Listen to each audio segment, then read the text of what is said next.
আমার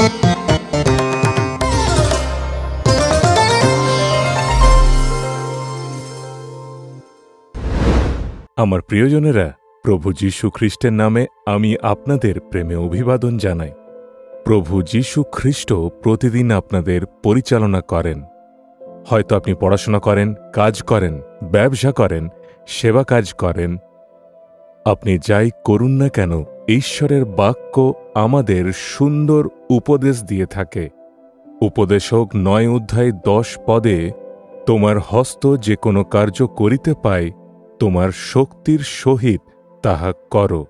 আপনার হাতে ঈশ্বর যা কিছুই কাজ দিয়েছেন, তা আগ্রহহীন না হয়ে অলসতা দূর করে সমগ্র শক্তির সাথে করতে হবে। সমস্ত হৃদয় এবং আত্মার সাথে করলে ঈশ্বর আপনাকে আশীর্বাদ দিবেন। আমি যখন বিদেশে সেবা কাজে গিয়েছিলাম, সেখানে এক ভাইয়ের সাথে দেখা হয়েছিল যিনি অন্য দেশ থেকে এসেছিলেন আর এখানে ব্যবসা করতে চান। তিনি নিজের অভিজ্ঞতা আমার সাথে ভাগ করে নেন। তিনি অনেক উচ্চ শিক্ষিত এবং নিজের উচ্চ শিক্ষার সার্টিফিকেট নিয়ে আসেন। তিনি ভেবেছিলেন এখানে ভালো কাজ পাবেন, তাই সেই লক্ষ্যে এদিক ওদিক গিয়ে ইন্টারভিউ দিতে থাকেন। যেখানেই তিনি যান, সমস্ত সংস্থার লোক বলেন, আপনি এত উচ্চ শিক্ষিত, আপনার যোগ্যতা অনুযায়ী আমাদের সংস্থায় কাজ নেই। অনেক বড় বড় ব্যবসার জায়গাতেও তারা বলতে থাকে, আপনার যোগ্যতা অনুযায়ী এখানে কোনো কাজ নেই। অর্থাৎ উচ্চ শিক্ষাও চিন্তার বিষয়। তিনি যে এখানে এসেছিলেন, এদিক ওদিক যাওয়ার দরুন তাঁর হাতে যা অর্থ ছিল তা শেষ হয়ে যায়। তিনি বলেন, ঠিক আছে, নিজের গ্রাম ফিরে যাব, কিন্তু গ্রামের লোকেরা কি বলবে? তুমি এত উচ্চ শিক্ষিত, তুমি কিছুই পাওনি, তাই জন্য নিন্দা অপমান করবে। এইসব ভেবেই তিনি অনেক চিন্তিত হতে থাকেন। তিনি অনেক উদাস হয়ে ভাবতে থাকেন, আত্মহত্যা করে নেব। তখনই যীশু তাকে দেখা দেন।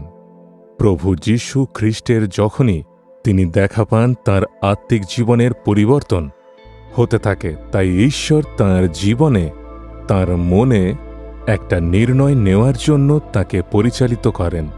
কাজ পাওয়ার জন্য সার্টিফিকেট বাধার কারণ হয়েছিল। সেই কারণে সমস্ত সার্টিফিকেটকে তিনি নিজের বাক্সের মধ্যে রেখে তা সম্পূর্ণ বন্ধ করে দেন।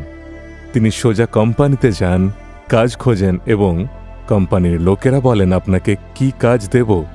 যে কোনো কাজ করতেই আমি প্রস্তুত, এমনটা বললে তারা তাকে কাজ দেয়। সেই কোম্পানিতে অনেক কঠিন কাজ, অর্থাৎ কুলির সমান কাজ তিনি পেয়েছিলেন। অনেক পরিশ্রম করতে হয় এবং তিনি ভেবে এসেছিলেন, আমি উচ্চ শিক্ষিত, আমি বড় কাজ বা ম্যানেজারের কাজ পাবো, কিন্তু তার তুল্য কোনো কাজ পাননি। তিনি এটা ভাবেননি যে আমি এত উচ্চ শিক্ষিত, আমার যোগ্য কোনো কাজ নেই, এমনটা কখনোই ভাবেননি। কখনোই দুঃখ প্রকাশ করেননি। অনেক উৎসাহের সাথে অনেক পরিশ্রম করে তিনি কাজ করেন এবং ঈশ্বরের স্তুতি করে, আরাধনা গান করে নিজের কাজ করতেন। সেখানকার মালিক সেই যুবকের প্রতি মনোযোগ দিয়েছিলেন। বাকি লোকেরা অনেক অলসতার সাথে কাজ করে, কিন্তু এ অনেক ফুর্তির সাথে ভালোভাবে কাজ করে। সেই কারণে সেই যুবককে ডেকে তিনি বলেন, আমার আরেকটা ব্যবসা আছে, তুমি কি আমার পার্টনার হবে? পার্টনার হতে গেলে অনেক অর্থের প্রয়োজন, আমি তা কিভাবে দেব? তিনি বলেন, তুমি শুধু পরিশ্রম করো, অর্থের যোগান আমি দিব। এইভাবেই তারা দুজনে সেই ব্যবসা করতে লাগেন। সেই যুবক সম্পূর্ণ হৃদয়, মন এবং পরিশ্রমের সাথে কাজ করেন। সেই ব্যবসার অনেক উন্নতি হয়। সেই মালিক সেই যুবককে অনেক ভালোভাবে লক্ষ্য করেন। এই যুবক এত পরিশ্রমী কাজ করে এবং এত সৎভাবে কাজ করে, সেই কারণে সেই যুবককে তিনি ডেকে বলেন, দেখো, আমার আরেকটা ব্যবসা আছে, সেই ব্যবসাকে তুমি সম্পূর্ণ সামলাও। এভাবে তিনি সেই ব্যবসার তাকে মালিক করেন।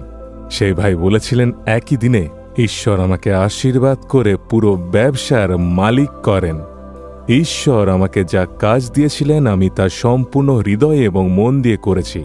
আমার দ্বারা ঈশ্বর আরও অনেককে কাজ দিয়েছেন এবং অনেকের জীবনে আশীর্বাদ করেছেন।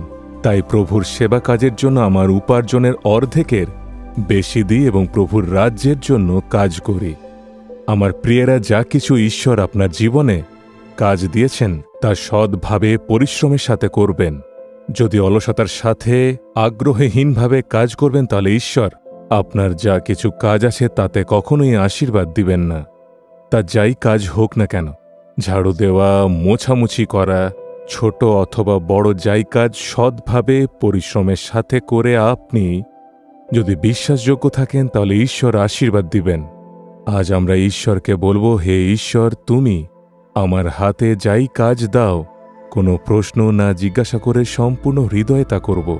আপনি যদি কঠিন পরিশ্রমের জন্য নিজেকে অর্পণ করেন তাহলে আজ ঈশ্বর আপনার জীবনে নিশ্চয়ই আশীর্বাদ দিবেন।